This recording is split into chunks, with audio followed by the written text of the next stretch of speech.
Naquela hora, alguns fariseus aproximaram-se e disseram a Jesus: Tu deves ir embora daqui, porque Herodes quer te matar. Jesus disse: Ide dizer a essa raposa: Eu expulso demônios e faço curas hoje e amanhã, e no terceiro dia terminarei o meu trabalho. Entretanto, preciso caminhar hoje, amanhã e depois de amanhã, porque não convém que um profeta morra fora de Jerusalém. Jerusalém, Jerusalém, tu que matas os profetas e apedrejas os que te foram enviados. Quantas vezes eu quis reunir teus filhos, como a galinha reúne os pintainhos debaixo das asas, mas tu não quiseste. Eis que vossa casa ficará abandonada. Eu vos digo, não me vereis mais, até que chegue o tempo em que vós mesmos direis: bendito aquele que vem em nome do Senhor. Palavra da salvação. Glória a vós, Senhor.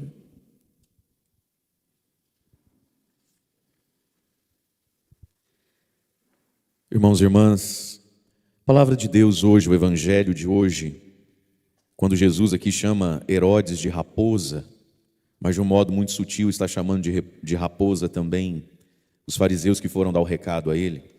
O evangelho de hoje tem algo muito importante para nós, ali no versículo 34, onde diz assim: quantas vezes eu quis, o querer de Deus, o querer de Jesus, quantas vezes eu quis te reunir debaixo de mim, como a galinha coloca os pintainhos debaixo das asas, mas tu não quiseste. O verbo querer aqui foi colocado duas vezes. Deus dizendo: quantas vezes eu quis, e Deus dizendo: e você não quis.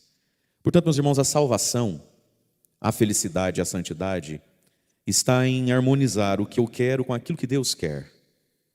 Às vezes a gente vem diante de Deus tão sobrecarregado, às vezes a gente vem diante de Deus tão perdido, às vezes a gente vem diante de Deus tão distante daquilo que a gente considera bom, belo, nobre para nós mesmos, para a nossa casa.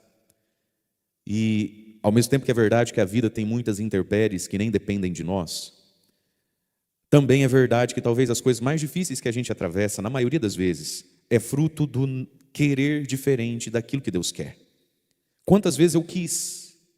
Quantas vezes você não quis? Quando a nossa vontade e a de Deus não se harmonizam, não ficam amigas, e quando a nossa vontade não sabe ser submissa à vontade de Deus, porque nem sempre o que Deus quer para mim é aconchegante como a amizade. Às vezes Deus, eu o sinto como se Ele fosse meu inimigo. Às vezes nós sentimos Deus como algo amargo, como algo áspero. Paciência, é a nossa falta de conversão interior. Nem sempre a vontade de Deus é docinha para nós, né? Quanto mais mundano, quanto mais na carne a gente está e a vontade de Deus a gente começa a entender pela cabeça, né? Pela inteligência, porque Deus ilumina a nossa inteligência. Às vezes até tocando o nosso coração, movendo em nós algum senso de culpa. Mas muitas vezes o nosso coração ainda não consegue acompanhar a nossa cabeça. Então essa vontade de Deus, que eu sei que é correta, é amarga. Eu sei que é correta, mas é áspera. É só com muita conversão que cabeça e coração ficam juntos, né? Para aceitar e querer o que Deus quer com docilidade. Mas foi o que Jesus disse para Jerusalém, a cidade que vai ficar vazia, a cidade que vai ser esvaziada, que vai perder o templo e tudo. Por quê? Porque Deus diz: eu quis, mas você não quis. Deus que trabalha em harmonia com aquilo que a gente quer. Por isso, meus queridos, nós precisamos aprender a educar os nossos desejos. Os nossos desejos precisam ser confrontados com a verdade de Deus que está na palavra, com a verdade de Deus que está no Evangelho. Senão a gente deseduca o que a gente quer e começa a identificar a verdade com aquilo que a gente quer. A gente começa a identificar aquilo que é verdade, aquilo que é bom, e começa a chamar de bom aquilo que para a nossa vontade é gostoso. Mas nem sempre o que é gostoso para a nossa vontade de fato é bom, de fato revela o bem. O que é mais gostoso? Uma saladinha de alface, rúcula e cenoura, ou uma carne bem com aquela borda de gordura amarela assim, ó. O que você acha? Molho, não sei o quê. O que é gostoso? Uma coisa é o que é gostoso, outra coisa é o que faz bem. O bem nem sempre está no gostoso, não é isso? E nem sempre o que é gostoso revela o bem. Então nós precisamos educar os nossos desejos, confrontar os nossos desejos. E daí todo mundo que, entre uma salada, um peitinho de frango grelhado e uma travessa de pavê com leite condensado, opta pela primeira coisa, de onde é que ele consegue optar por isso? Porque ele educou os seus desejos, porque ele informou a sua razão que naquilo que não é tão gostoso está o verdadeiro bem. E aí, porque ali está o verdadeiro bem, a gente até se contenta com o quão gostoso aquilo é e nem é muito. Então, nós precisamos colocar verdades dentro da nossa cabeça. Nós precisamos colocar verdades dentro do nosso coração. Senão a gente deseduca a nossa vontade e identifica o que a gente gosta, o que a gente quer com o bem.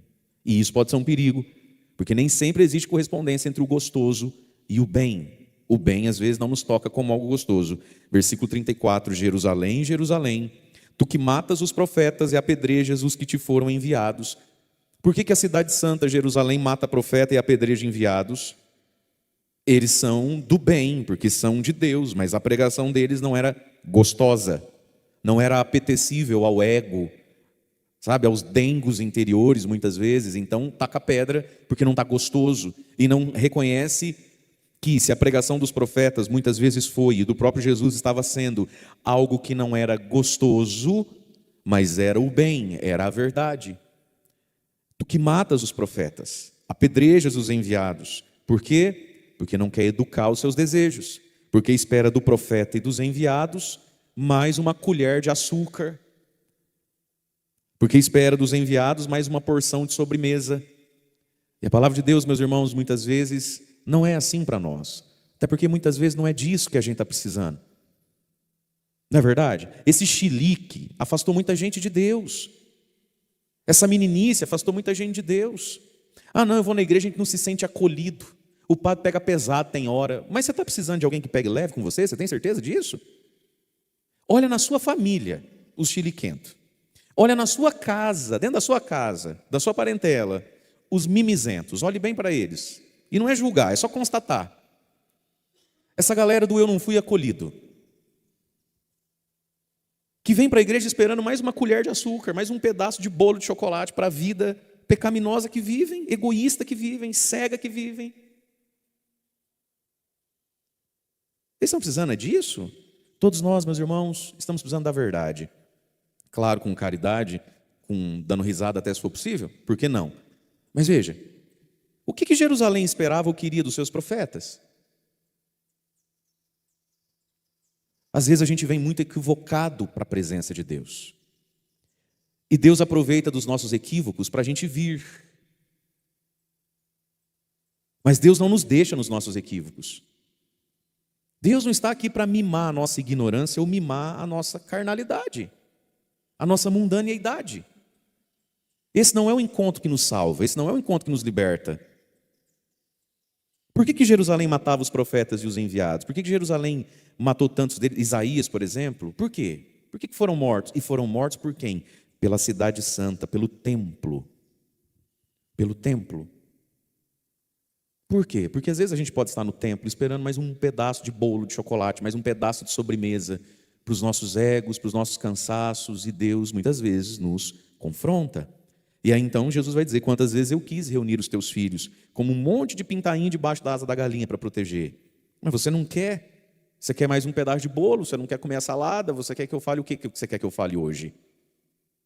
Não é isso?